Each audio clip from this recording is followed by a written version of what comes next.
Ladies and gentlemen, good day and welcome to the Afcons Infrastructure Limited Q2 FY25 earnings conference call hosted by DAM Capital Advisors Limited. As a reminder, all participants' lines will be in the listen-only mode, and there will be an opportunity for you to ask questions after the presentation concludes. Should you need assistance during the conference call, please signal an operator by pressing star then 0 on your touchtone phone. Please note that this conference is being recorded. I now hand the conference over to Ms. Bhumika Nair from DAM Capital Advisors Limited. Thank you, and over to you, ma'am. Thanks. Good afternoon, everyone, and a warm welcome to the Q2 and H1 FY25 earnings call of Afcons Infrastructure Limited. We have the management today being represented by Mr. Krishnamurthy Subramaniam, Executive Vice Chairman, Mr. Paramasivan Srinivasan, Managing Director, Mr. Ramesh Jha, Chief Financial Officer, and Mr. Hitesh Singh, Head Corporate Strategy. At this point, I'll hand over the floor to the management for their initial remarks, post which we'll open up the floor for Q&A. Thank you, and over to you, sir. Good afternoon, ladies and gentlemen. This is Krishnamurthy Subramaniam speaking to you. I am pleased to welcome all of you to the maiden earnings conference call of Afcons Infrastructure Limited. Our financial results and investor presentations have been uploaded on the exchanges, and I hope you had a chance to review them. Joining me today, Paramasivan Srinivasan, Managing Director, Ramesh Jha, Chief Financial Officer, and Hitesh Singh, Head Corporate Strategy. At the outset, I would like to express my heartfelt gratitude to all our shareholders for the support in making our IPO a success. We have consistently set ourselves apart through the quality of our projects and dedication to timely completion. In the post-IPO phase, we aim to demonstrate the same distinction. Our mission of total satisfaction and enhanced value creation for all stakeholders now would extend to public markets. Talking about performance, I am pleased to share that Afcons has achieved robust financial and operational results for Q2 and H1 of FY25, showcasing highest ever EBITDA, PAT, and order book. Our EBITDA margin for Q2 FY25 reached a record high of 13.8%. For H1 FY25, EBITDA margin improved by 200 basis points to 12.7% compared to the previous year.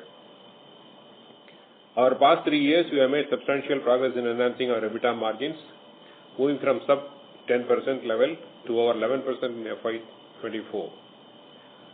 PAT for Q2 FY25 grew by 30% year-on-year, reaching 4.4%, while H1 FY25 PAT rose by 16.3% year-on-year to 3.6%.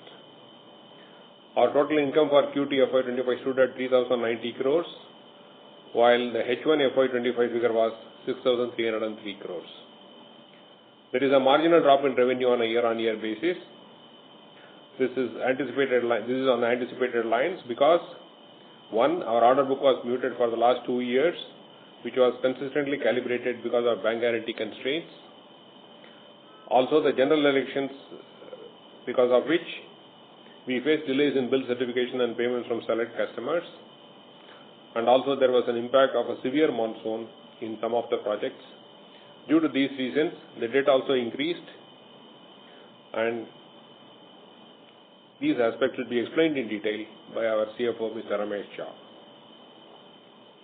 As of September, our order book stood at 34,152 crores, of which we have received an order inflow of 8,925 crores in the first half of the year, along with L1 bids amounting to 10,154 crores. With a robust pipeline, proven ability to complete the project within timelines, and consistency in delivering high-quality construction, our company enjoys competitive advantage and solid revenue visibility in the next few financial years. Now let me speak about the sector growth prospects. India is poised to be the fastest growing construction market globally, expected to reach 38.5 trillion in by FY28. With the Indian government's focus on enhanced infrastructure spending, it is anticipated the industry will grow at a CAGR of 10% between FY23 and FY28.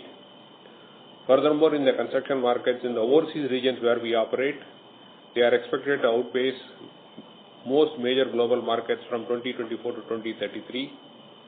With our strong domestic and international presence, we are poised to tap into these abundant growth opportunities. As we move forward, our stakeholders will not only benefit from strong financial returns, but also the impact that we would create on the nation and its people through the projects that we would be executing. We remain committed to our mantra of sustainable, profitable growth by maintaining our order book, matching execution capabilities, rationalizing costs, improving execution efficiencies, and consistently developing capabilities and capacity for project delivery. I take this opportunity to hand over the call to our Managing Director, Mr. Paramasivan Srinivasan, to introduce Afcons Infrastructure to all participants and offer a deeper understanding about us and our future path. Thank you. Thank you, Mr. Subramanian. It has been, I would say, a great journey, Afcons. And first, welcome all of you for the session today. Being the first earnings call by Afcons, I would consider it a privilege to take you through briefly on what Afcons is all about, so that there is a clarity as to which company we are looking at.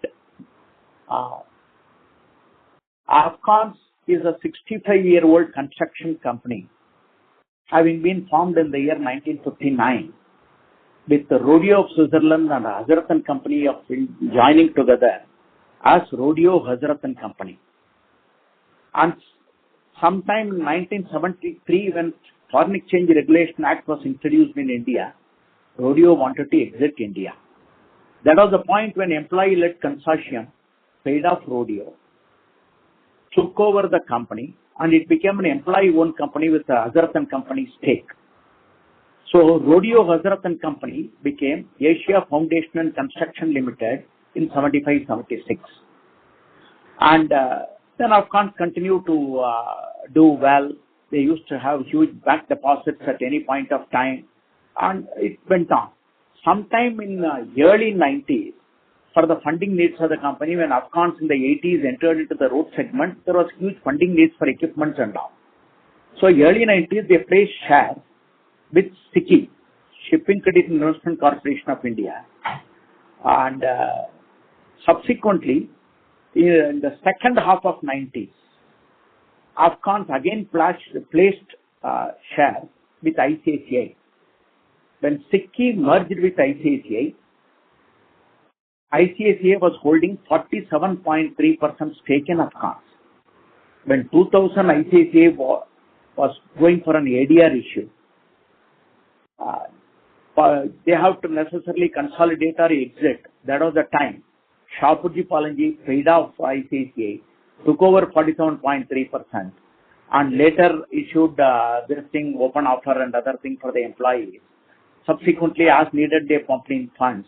Before this IPO and offer for sale, Shapurji Palanji was holding 99.5% in Afcons, with 0.5% with employees and ex-employees. During the course of placing the share, sometime in 96, the name of the company from that of Asia Foundation and Construction was changed as Asia Afcons Infrastructure Limited. That is the genesis of the name also.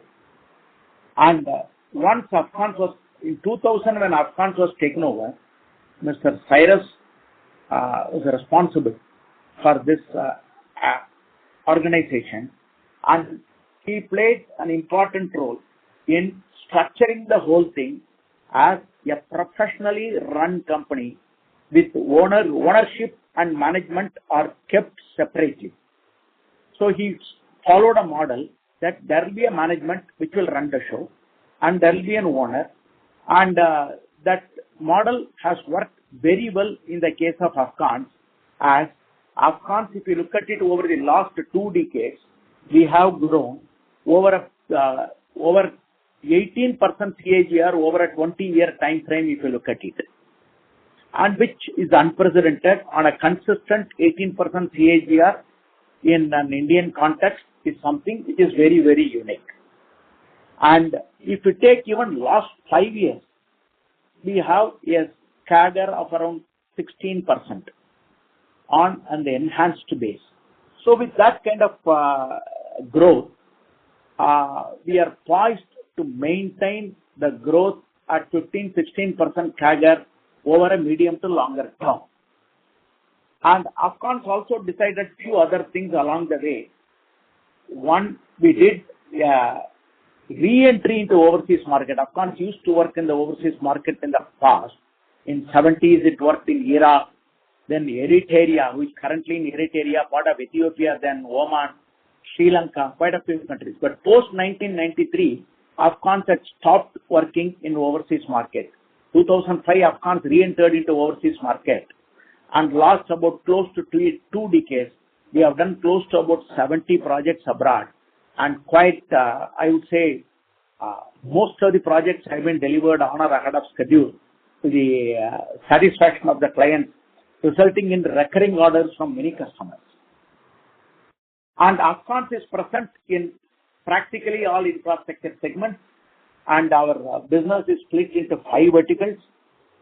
Urban infrastructure, which consists of elevated metro, underground metro, and bridges. There is a surface transport, which is roads and rails. And there is a hydro and underground, which consists of tunnels, NATM tunnels, dams, water projects, barrages, all that. And we have marine and industrial, which does substantially wharves, jetties, ports, and other LNG tanks, similar. And oil and gas, these are our various segments. And in terms of looking at the time of Afcons starting the work, when Shahpurji took over, Afcons had an average order size of about 27 crores. Today, our average order value is in excess of 1,500 crores. And that is the situation. In our case, on order book, we will always have an annual guidance, not a quarter-on-quarter guidance, for the simple reason, so few orders could change the composition of the order book. Therefore, we are looking at an annual order book guidance in general and not quarter-on-quarter order book this thing, because orders could spill over to different quarters and a single order value could be very different. Today, our biggest value of the order is about 5,700 crores. So if we take that kind of an order book, it can heavily skew.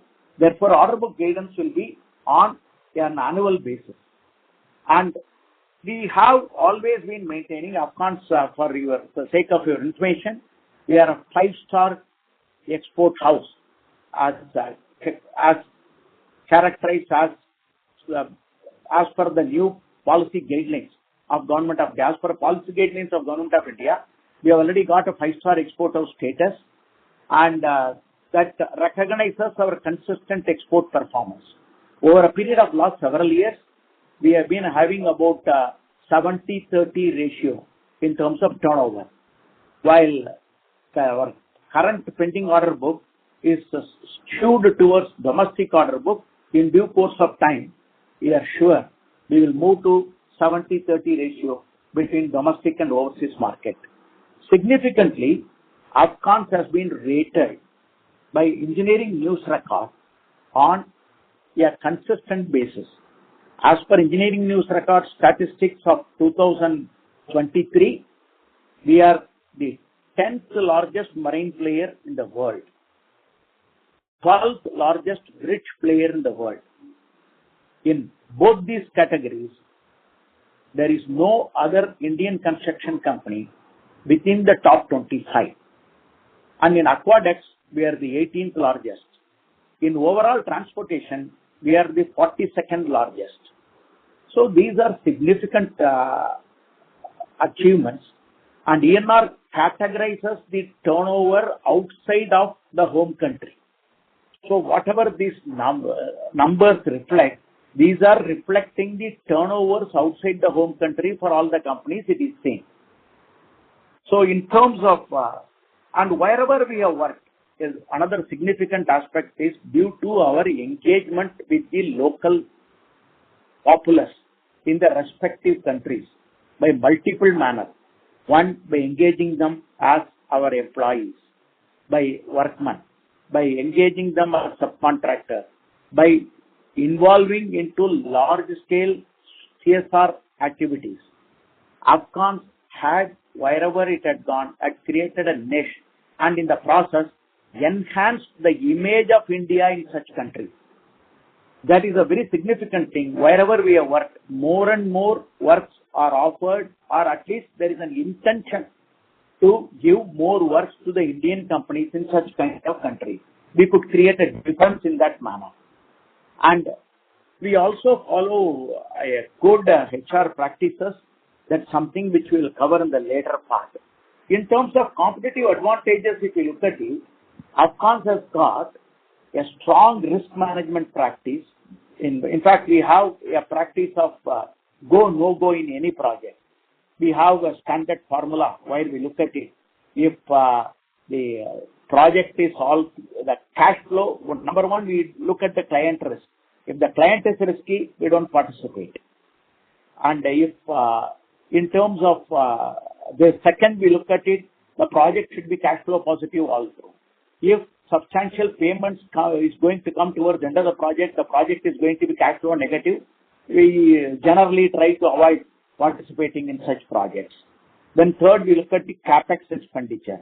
Fourth, possible competition.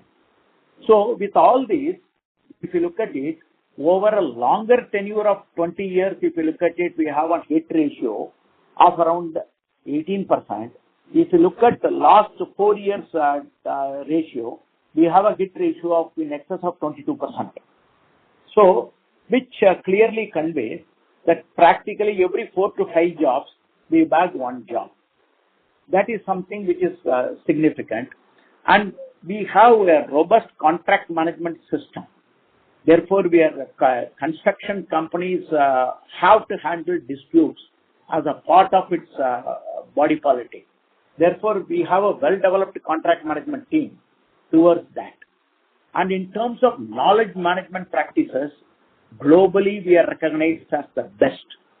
In terms of knowledge management, we are rated as the most admired or innovative knowledge enterprise for 8 years in succession at India level, Asia Pacific level, and global level. It will not be out of place to mention that no other Indian construction company have won this award even for 1 year. So that recognizes the value of knowledge management and this thing. Typically, companies in the IT sector or companies like NASA, Google, in India if we take TCS, Tech Mahindra, Infosys, Wipro, these are the companies, they win these kind of awards. So knowledge management practices is something which is very unique to Afcons and probably the only construction company to have a chief knowledge officer in our roles. And we have an excellent strategic equipment base. And in certain sectors, we have fantastic base of strategic equipment. Marine equipment, if you look at it, we have a largest marine equipment base. And if you look at tunnel boring machines, we own 16 tunnel boring machines, 4 are on the way. With this kind of thing, we believe we are strategically well positioned for a sustainable medium to long-term growth. And we follow the strictest governance standards. Sometime in 2006-07, Afcons wanted to list initially. That directly was filed, approved, everything. Later on, we withdrew that. And from that time onwards, we have been operating with good independent directors and properly board governed. And one of the probably few companies to be completely professionally managed. And therefore, we have a strong governance structure and long-standing senior management team. Our average senior management team experience is about 23 years. And going forward also, we are looking at continuing to focus on complex, large value jobs and continue to have overseas presence. And we will continue to focus on knowledge management, risk management practices at all levels. Before I hand over the thing to my colleague, Mr. Ramesh Jha, for taking through the financials, I'll just give an overview of where we stand on the order book. As of 30th September, our order book stands at 34,152 crores. Excluding L1 projects, 10,154 crores is L1 project. We have since received a couple of jobs. So now it's around 7,700 crores is L1 as of now. This order book is well diversified across various infrastructure verticals, clients and geographies. Currently, 80% of our order book is from government clients. It is approximately split between 50-50 between center and state. And we have currently a stable government at the center, and with recent election results of Maharashtra, we are poised to have a stable government in the state as well. And so we look forward to in the stable government in Maharashtra, Madhya Pradesh, Uttarakhand, Uttar Pradesh, Rajasthan, all are stable governments. So we believe we have a good period ahead in this thing. We are also looking at in the overall order book that governments focus on in the infrastructure vertical. We are well positioned to capture that market appropriately. Typically, comfortable to have between 2.5x to 3.5x for book-to-bill ratio, primarily because we believe below 2x creates order booking pressure, above 4x creates execution pressure. That is how we want to operate going forward as well. We will continue to be selective in picking our orders, and we will continue to say no also in some of the good orders which people consider as good order, or this thing if the commercial terms are not appropriate to us. So these are things which we follow. And to provide a full insight on the financial performance, I now request our Chief Financial Officer, Mr. Ramesh Jha, to take. Yeah, good afternoon, everyone. Just to take you through the financials in detail.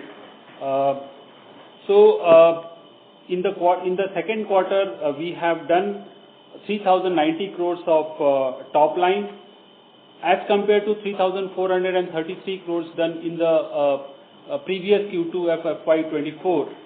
And as far as half-yearly numbers are concerned, we have done 6,303 crores as against 6,655 crores.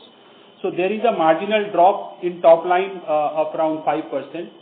And this decline is on the anticipated lines because our order book was muted in last 2 years, which was consciously calibrated by us because we were having bank limits constrained. Also this year, because of general elections, we faced delays in our bill certifications and payment from select customers, and there were impact of a severe monsoon in some projects. Having said this, generally we do 40 to 45% turnover in the first half, and we are very much there as far as our annual plan is concerned. In the total revenue, when I have talked about, we have considered other income also, and our other income needs to be understood in the perspective of business, wherein we have explained that major contributors of our other income are arbitration award, foreign currency exchange gain, and miscellaneous incomes. And they are recurring in nature, and they are a very much integral part of our business. So that we consider as part of, they are our other operating income. Now moving on to the margins, for the quarter we have done 427 crores of EBITDA in absolute terms, and in terms of percentage we have done 13.8%, which is one of the highest in the company.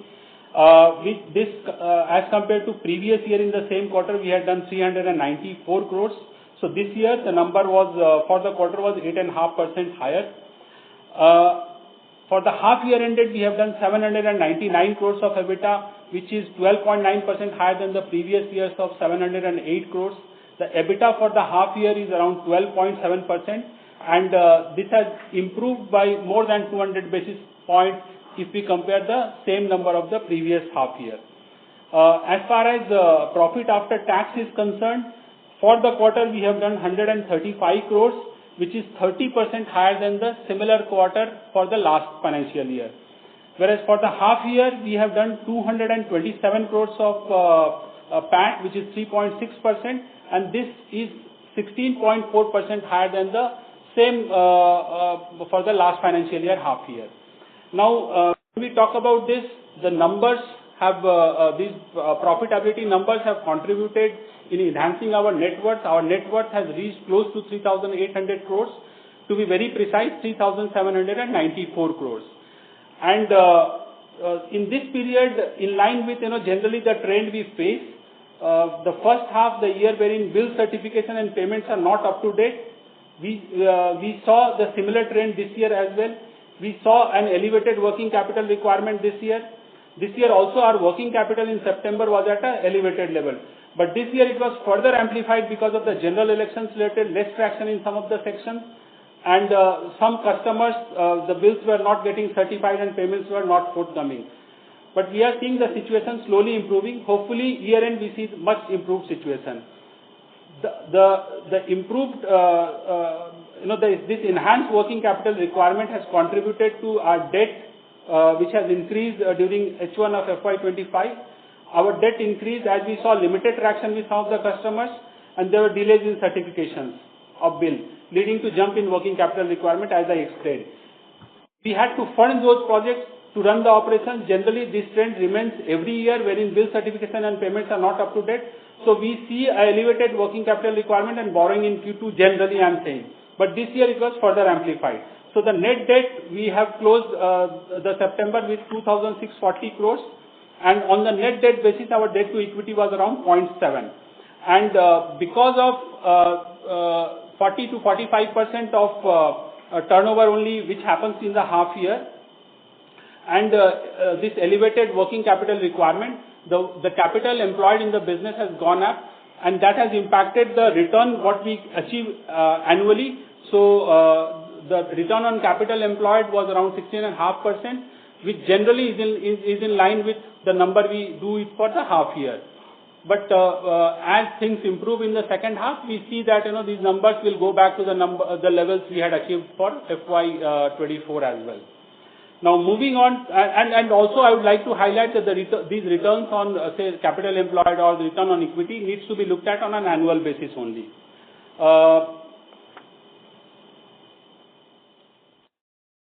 As far as capital equipment addition is concerned for the half year, we have looked since our order booking got shifted during the year, so the capital addition also has got shifted in line with the project we will be looking at. With this, I think order book MD has already explained. So I conclude my remarks on the financials, and I thank all the esteemed stakeholders, including our employees, business partners, vendors, auditors, bankers for their wholehearted support in the long-term growth journey of Afcons. On behalf of Afcons, I thank everyone for attending this call. Now I request the moderator to open the floor for Q&A. Thank you. Thank you very much. We will now begin the question and answer session. Anyone who wishes to ask a question may press star and 1 on their touchtone telephone. If you wish to remove yourself from the question queue, you may press star and 2. Participants are requested to use handset while asking a question. Ladies and gentlemen, we will wait for a moment while the question queue assembles.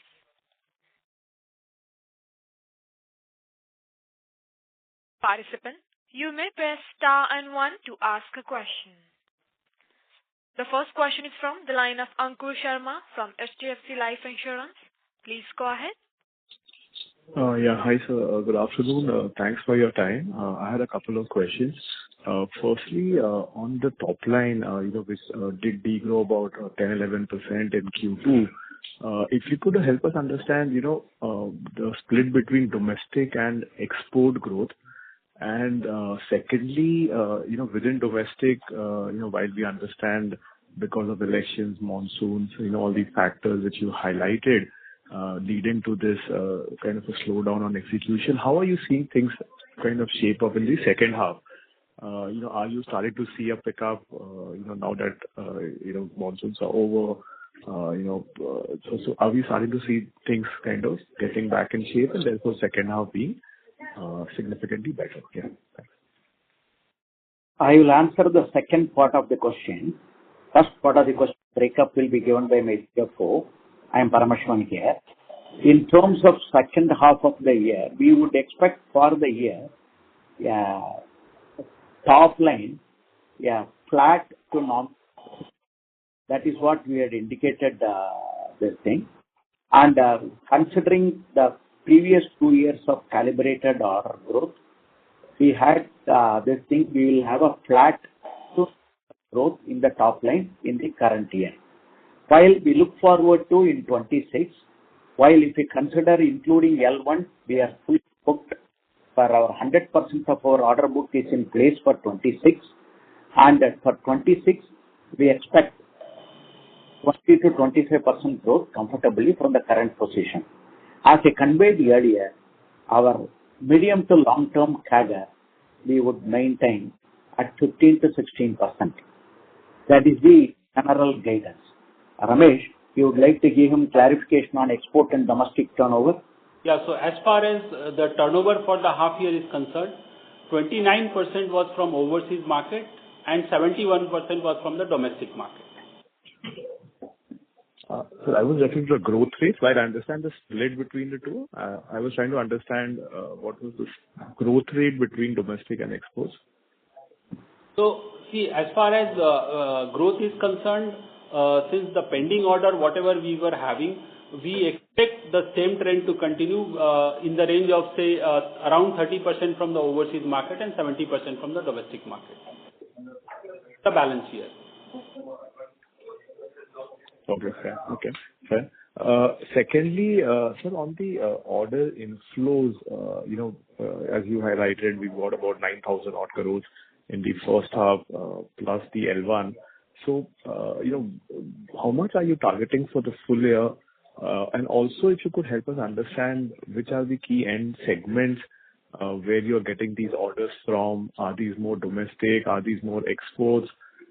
Some more color there. And also, what is your order pipeline? If you could give us a number, how is that looking like? If you have that with you.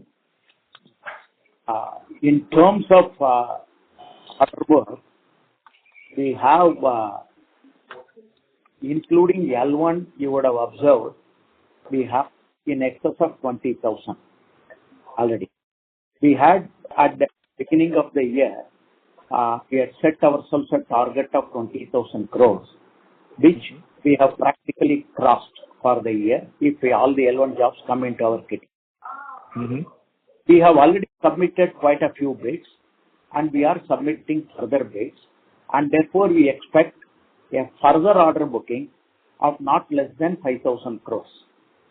Okay, and taking that into consideration, it will be safe to assume that we may be booking an order for the whole year of 25,000 crores, which will be the highest in the history of Afcons. Before that, one of the years, 2-3 years before, Afcons had booked 17,400 crores, which was the highest ever order book Afcons ever had. So with this order book, it's not only 26 revenue visibility is in place, there is substantial revenue visibility for 27 as well with that. And in terms of this year, of the orders booked, substantial orders are from the domestic market, and therefore the current pending order mix is shifted slightly to about 85-15 between domestic and overseas. While this is a temporary phenomena, going forward, we would like to sustain a 30-15. In the short term, 1 or 2 years, it could be 75-25 because of more domestic orders. This is in terms of order booking pipeline. I request Mr. Hitesh Singh, our head of strategy, to take you through. Yeah, hi Ankur. In terms of order pipeline, generally we keep a track of around next 2 years of visibility. So in terms of our total addressable market based on the kind of project we focus on, that's a large value complex projects, we have an addressable market of around 3.2 lakh crores. And as visible in our current pending order book, similarly the available market is the highest in the urban infrastructure space. When I talk about urban, I am talking about underground metro, elevated metro and bridges put together. It is close to 1 lakh crore, that is the visibility we have, followed by surface transport, which is for us the rail and road business, which is around 60,000 crores. And marine and hydro, both we have around 50,000 crores each of visible order pipeline. And if we look at the overseas versus domestic, it's close to the same ratio which we generally target. Around 70% of our order pipeline or the visible order pipeline is around 70% from the domestic part and 30% is from the overseas market. So that's been the pipeline for us. Fair. And just one last one before I get back in the queue is on the operating cash flow. And clearly, that is about 400 odd crores negative for the first half. And I think, again, you did touch upon the reasons behind it. How do you see that for the full year? Can we expect cash flow to be positive and we generate a reasonable amount of operating cash flow for the full year? Would that be a reasonable assumption? Yeah, we will be generating operating cash flow positive for the full year because as I explained that during first half year, generally the payments are not up to date and that gets updated by the year end. And also for the half year ended, we have not received any sizable advance which we generally receive, and there were recoveries happening for the earlier projects. So that's where the numbers are negative. But I think since we have got a number of projects, we'll be getting those advances and that will help, and we'll be getting the payments which were stuck. October onwards we are seeing improvement in payments from the customers. So we'll see a good cash flow for the full year. Got it. Great, sir. All the best and thanks again. Thanks, Sampath. Thank you. The next question is from the line of Sagar Tanna from Alchemy Ventures. Please go ahead. Sir, despite a negative top-line growth, we had a nearly 200 basis improvement in operating margins, EBITDA margins. Can you explain the reason for that and what can be the sustainable margins for the full year and going forward? So see, as far as the margin for full year is concerned, we for FY24 we had clocked 11.6%, and I think what we can talk about in terms of margin is our endeavor will be to maintain 11% plus margin. And coming back to your first question of the reason contributing the higher margin for the year, so the company is focusing on operational excellence, and we are trying to contain our costs wherever possible, and so we are trying to rationalize our costs wherever possible, and that has helped us to improve the margin. Also, during this period, we had an award wherein we got a sizable interest, and that has also helped us to improve the margin. So if we exclude the interest on the arbitration award, which is mentioned in the notes of results, then can we assume a normalized margin of 11.5%, which we had clocked last year? Yeah, is that a fair assumption? Yeah, it's already there. I mean, it's there for anybody to calculate. So it's 11% plus. And that is what is the sustainable margins going forward. Is that correct? Yeah. So see, what I'll say is we are into the business of construction, and the margin in a quarter varies based on the nature, type, and quantum of work executed. So quarterly results may vary in different quarter and may not be indicative of the annual result. So and construction is full of contingencies. There could be some contingency which we may not be able to save. So our guidance will remain that we will be clocking around 11% margin. Got it. Thank you. Thank you. The next question is from the line of Ashish Agarwal from Sundaram AMC. Please go ahead. Yeah, thanks. So just one clarification. When you've given this 11% plus, this includes other income, am I right? Yes. Secondly, this other income, this 74 crores of interest income which we got, the cash has come in or this is on the accrual basis? So the cash had not come before September, but subsequent period it has come. Got it. And what was the forex gain, so to speak, translation gain in the first half, which is part of other income? So forex gain in this half year was not a sizable portion. It was a very minuscule amount. Okay, but because in the cash flows it looks like it's around 75 crores. That's why I was trying to understand. Because there's a net foreign exchange difference. Mm-hmm. In other income there is no foreign exchange gain. Okay. Got it. So this 190 crores of other income in the first half includes this 75 crores of arbitration income, and the rest will be miscellaneous income. Am I right? So the breakup of that other income is for the half year, we have got arbitration interest of around 93 crores. And we have got some projected loss which we account in any project that was, that has been returned back because we have already incurred those actual expenditures. So that is another aspect. And then there is a balance is miscellaneous income. Got it. And lastly, sir, what is the capex plan for the second half of 25 and if possible for F26?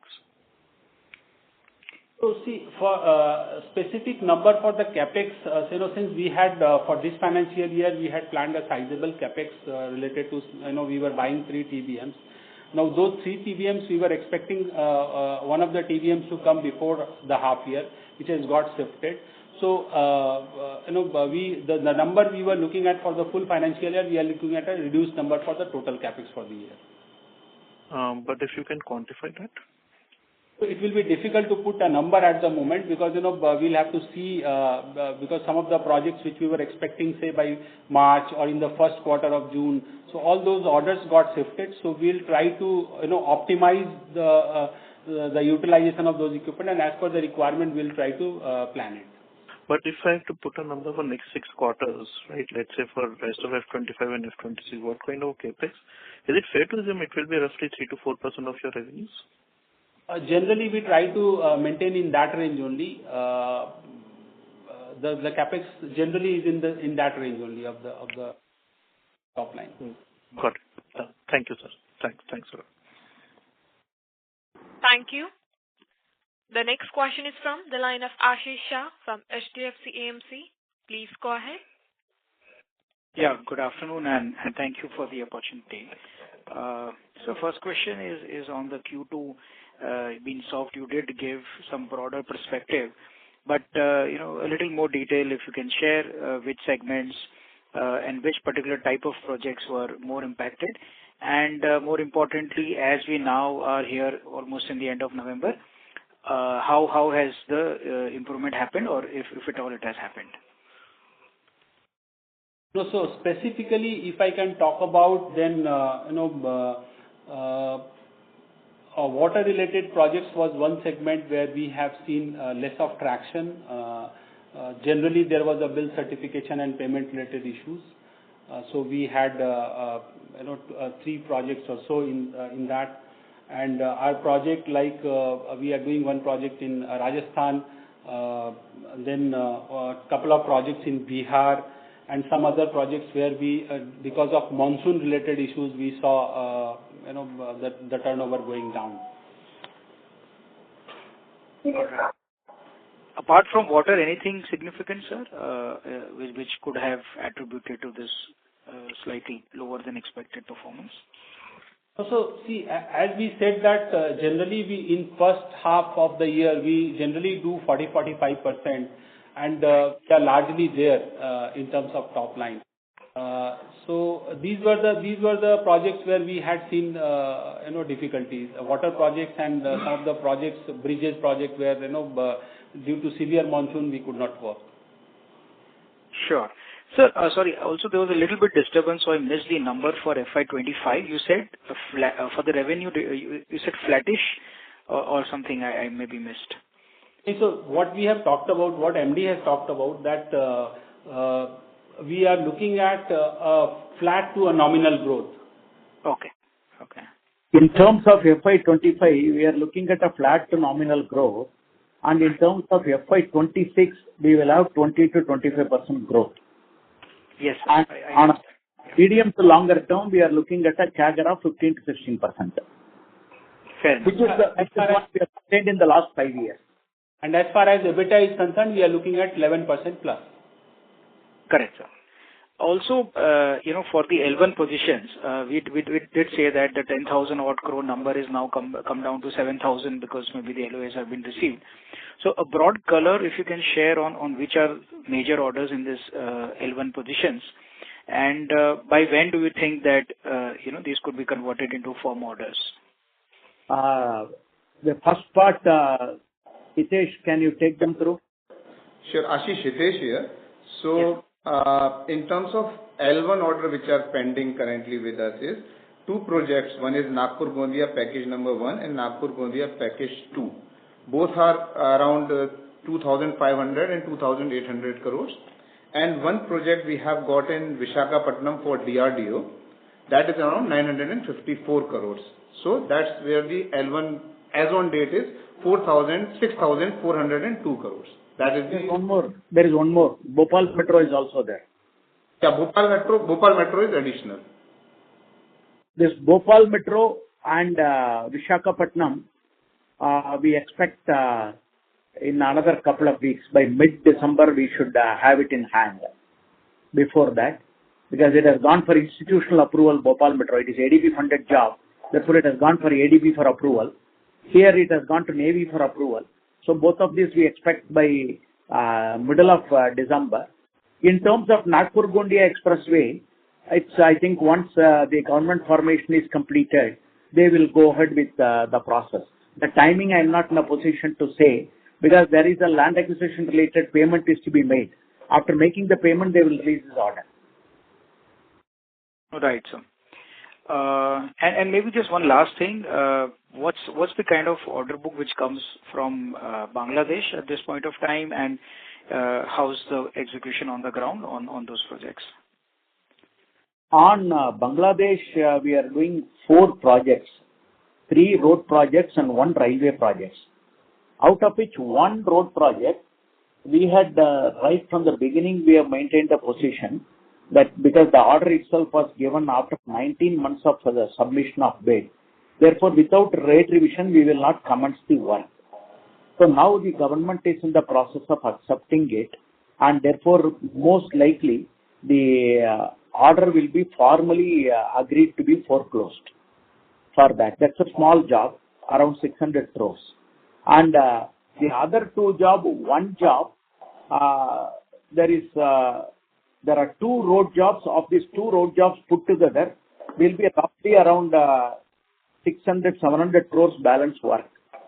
And that is something which we will just about start. We are waiting for some payments to come from Government of Bangladesh and Government of India. It's all Government of India funded jobs.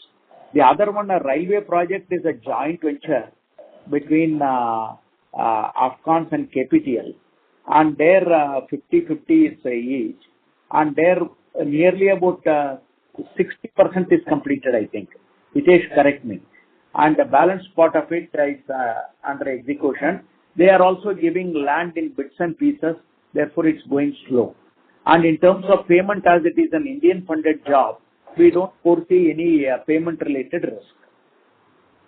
And also, what's the outstanding value of this order, the railway one, for our share?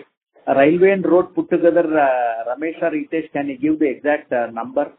I don't have the number with me. So railway job for our portion of balance will be anywhere between around 300 crores or so. Okay. And also to add, in those contracts, since in between the work got stopped because of this unrest, contractually we are in a very strong position to get any compensation which needs to be raised. And sir, in terms of outstanding receivable, is there anything sizable which is pending? Not sizable. There is the receivables are very minuscule. All right, sir. All right. Thank you. Thank you. The next question is from the line of Aditya from Investec India. Please go ahead. Hi, good afternoon, sir. So in the order inflows that we've had this year and in the last couple of years also, we've hardly got any hydrocarbons order. Even in the pipeline that we are speaking about, we're not looking at any oil and gas orders. So if you could just spell out what is really the strategy over there. Is that a focus area for us, or we are likely to be staying away from that segment? On hydrocarbon sector, EVC sir, you would like to respond or respond? Go ahead, Parameshwar. On hydrocarbon sector, we have kept this thing. We have been making presentations to the government and also to ONGC we have requested for certain change in contracting methodology and also change in contract administration. And while we learned that it is in principle accepted, it is not put into action. So we have taken a position with respect to ONGC that till such time these corrections are made, we will not be submitting the bids. That is one of the reasons you find that some of the recent bids of ONGC offshore projects are all going on a single bid basis. And with respect to onshore, we will selectively participate as we find in general, whomever had worked in oil and gas sector in India, most of them have lost money. Therefore, we want to be very cautious in terms of our movement. Therefore, we are not looking at any big jobs in oil and gas. We are looking at smaller jobs in the onshore oil and gas, and offshore we will get into once the contracting methodology and contract administration pattern undergoes change.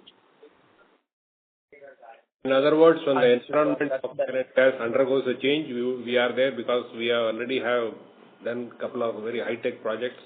We are qualified to do so, but we want the environment to be in proper shape before we participate. Perfect. That's very clear. So my second question is Middle East an area wherein we want to be penetrating over a period of time? Because as of now, our international presence is mainly in Africa. Saudi Arabia will be a focus point. Paramshar, I'll answer that. But okay. Middle East, the main focus would be on Saudi Arabia, which is undergoing a good growth momentum at this point in time. But other areas would be very, very selective quoting, and very specifically select projects only we will look at. Middle East, in our experience, what we have found, Middle East is not giving an opportunity for a profitable growth. Number one, Middle East projects are by and large cash flow negative because there is a 10% cash retention. And the cash retention is paid after all the clearances are obtained, which one has to take 19 different agencies' approval. So for that, it takes 18 to 24 months for getting the NOCs towards getting the final payment retention and all out. Second, once there is a 10% advance, there is a 10% retention, and the payment time cycle is 28 days for the contractors, for the PMC to certify, and another 56 days for the payment. Effectively, it takes 4 months with holidays in between. Therefore, there is a cash flow negative all through the project. And taking all that, we have taken a call that we will be very selective. We will look at some select big projects where we will have some local partner who will manage the local environment and we will do only execution. Those are the kind of approaches we are following. This is other than Saudi. Saudi selected markets we will be definitely looking at, and some select big projects we will be looking at Middle East. That's what we are looking at. Middle East, we may add another point. There is no proper dispute resolution mechanisms present. Right. So overall, it's not very high on the priority list, but however, if some projects, we may look at it depending on its importance and criticality and the customer's willingness to modify the terms. Understood. So even Saudi, you are saying, is not very high on priority list. You'll be fairly selective even while approaching Saudi. Saudi, we are very seriously looking at because of they are more open to the contractors' points. And there also we will look at select clients. We have identified our select clients who are known to perform contract on time. So such kind of clients will be only we will be looking at. Understood, sir. And even for something like this, would we need a joint venture with a local partner? And would it be project-specific alliances, or are we looking at a more kind of a permanent solution to this? We will generally look at project-specific joint ventures. In Saudi, we could look at a larger joint venture also. Typically otherwise we look at project-specific joint ventures where we need. So, sir, just to add here, in Saudi, we have already incorporated an organization wherein we have taken a local partner to manage the local environment. So that company incorporation is already in place, and Afcons will be 90% in ownership in that entity, and 10% is a local partner. Perfect. That's very helpful. Thank you so much, sir. Thanks, Aditya. Thank you. The next question is from the line of Saket Kapoor from Kapoor and Company. Please go ahead. Yeah. Namaskar, sir, and thank you for the opportunity. Sir, post the IPO proceeds, what are our current debt levels, debt numbers, sir? Both the long-term and the short-term debt? So see, as far as debt is concerned, I think, at the moment, if I can give you some color, we'll be on a net debt basis, we'll be sub 2,000 crores. And maybe bifurcation will be 50% will be long-term debt and 50% will be short-term debt in that.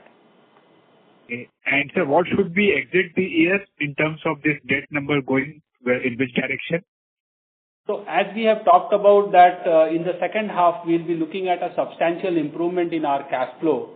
So, we'll look at a very significant improvement from the existing position. Okay. Sir, can you give some color on the current maturities which we have that we will be repaying by the end of this fiscal?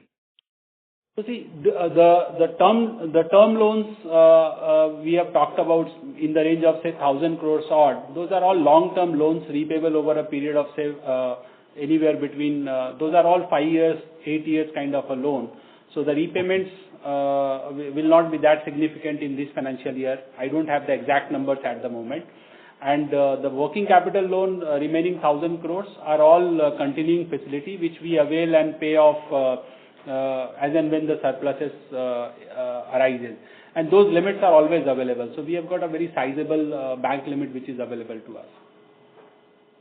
Sir, when we look at our employee cost as a percentage of sales and also the finance cost, taking into account the vagaries of monsoon for this quarter, as a year as a whole, what should be the percentage number which we should penciling in as employee cost and as finance cost as a percentage of sales?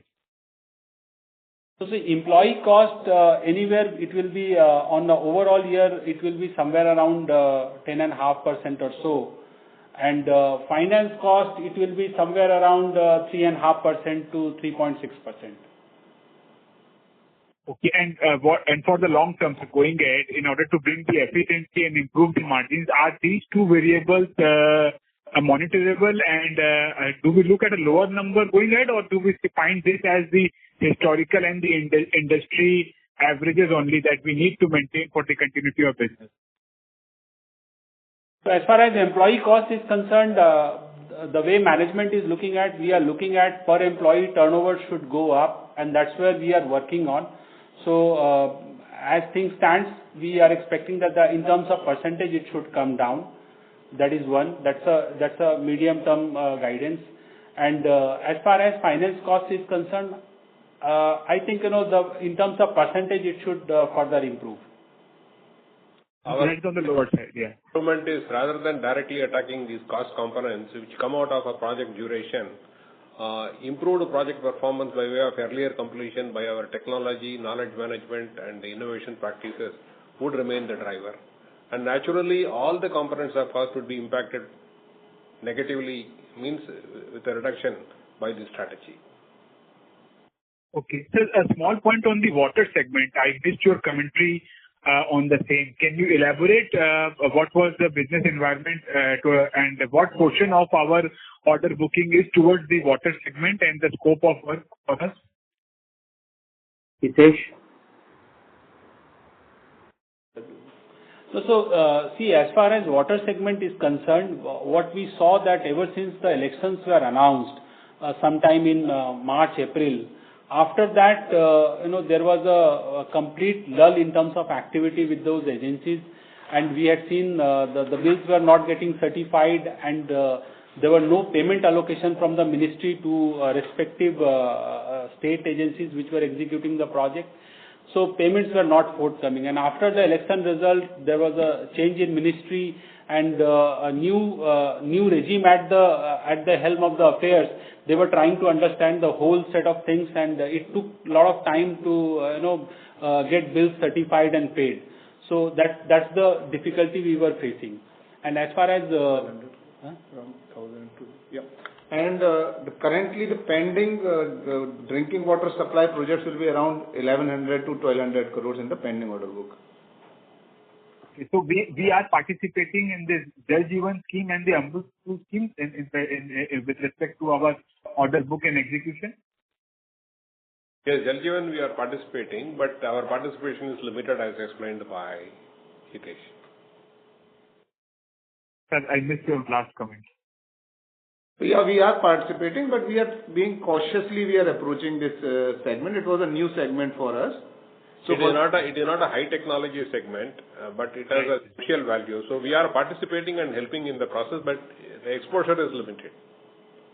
Okay, sir. And last point on this, sir, we are also looking at Amrut 2 scheme being rejuvenated with interlinking of rivers being a major thrust from the government side going ahead. So what kind of opportunity do Afcon as an engineering concern find in this scheme of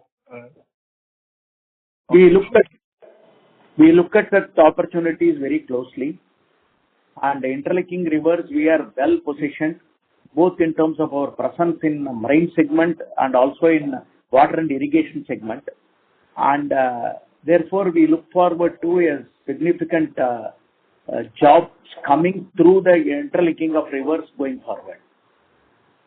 Okay, sir, can you give the size of opportunity which we are looking forward going ahead? Today we are not in a position to convey what is the size of the opportunity for the simple reason. As of now, only Kent Betwa is taking some shape. Therefore, till such time the interlinking of rivers takes shape, it will be only a wild guess whatever number we give. Therefore, I don't want to give any number at this point. But this is an opportunity which we will be seriously looking at. Okay. And lastly, sir, on the IPO proceeds, we received 1,250 crore from the IPO which towards the company, and fresh issuance was to the tune of 4,000 crore.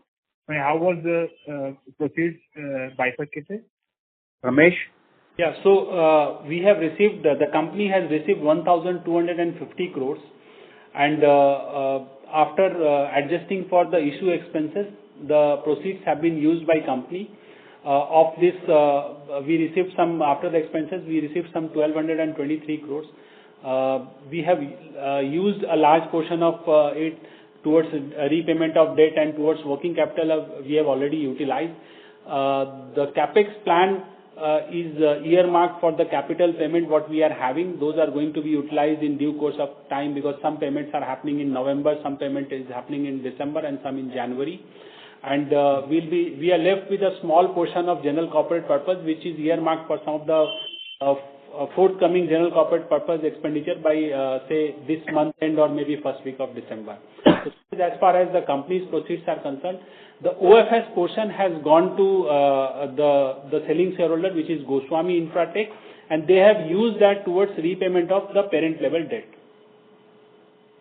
Okay, sir. And lastly, sir, for this session of the Palan. Okay, ma'am. No, ma'am. Yes, ma'am. I got a fair opportunity. Thank you. Thank you. The next question is from the line of Vijay from Avendus Spark. Please go ahead. Yeah, good evening. Am I audible? Yes. Yes, my name is Bharani from Avendus. So I have a question on margin. Now, can you give a split of margins between different segments, like how much it is in hydro and underground, how much it is in elevated metro, and how much is it in bridges? So, as far as margins are concerned, we are not giving segment-wise breakup of the margins. So, we'll have to look at on a composite basis. But broadly, I can give you a guidance that generally our margins are better in underground metro, in hydro and underground, in marine, and also in overseas projects we generate a better margin. But notwithstanding that, even in other sectors, since we have talked about our risk management framework and our the company's thrust or focus on project selection metrics, So we try to identify projects where we generate a better margin. Okay, the reason why I'm asking is the trend generally we are noticing across your peers is that margin compression is happening. It is heartening to see Afcons doing the 10% plus without other income on core EBITDA margins. However, generally when economies mature, clients get more aware of how to eke out extra money out of the EPC contractors. Generally, the contractors face margin compression. Do you see that risk playing out for generally us too, because we are one of the largest contractors in the country? So this is where our risk management framework takes care of that. We are very selective in our jobs, and therefore you will find in our case, over a period of time, if you look at it, our financials, we have consistently been improving on margins. So while the margin compression could happen in general, and primarily because of our project selection framework, we have been in a position to improve our margins on a consistent basis. Therefore, we don't expect any kind of margin compression pressures at this point of time, and which due to our own practices, we will be in a position to manage it much better. Okay, loud and clear. Thank you so much. All the best. Thank you. The next question is from the line of Ronak Agarwal, an individual investor. Please go ahead. Hello. Yes, please. Yeah. Sir, I just wanted to understand that in your finance cost, there is a component of around 150 crores of bank guarantee commission and other charges. So just wanted to understand, what is the nature of such commission, and is that something which will be we will be occurring year on year or quarter on quarter? And the second question, sir, is on the net profit margin. So you have given an EBITDA guidance. So can you also just give a guidance that how your net profit margins would be on a long-term basis? So, answering to your first question of bank guarantee commission for the half year ended, we were around 88 crores we have incurred. And maybe you might be referring the last year's number of when we are referring 150 crores odd.